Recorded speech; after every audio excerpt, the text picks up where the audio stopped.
This is Code.org. I'm currently working on the Accelerated Intro to CS course. The lesson I'm on, the maze. Let's see what we're doing.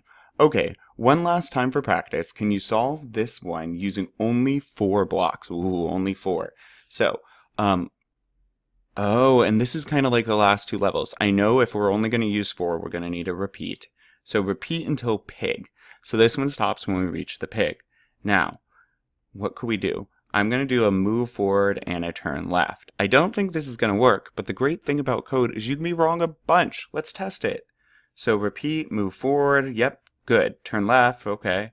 Uh-oh. And then it looped back around and I hit the wall. So let's sneak in another move forward here. And I should move forward, turn left. And then it whips around and repeats. Move forward, turn left. And then it loops around and repeats, move forward, turn left. And at that point, we're on the pig, so the loop stops. We don't break our nose, but we get to the pig. Let's try.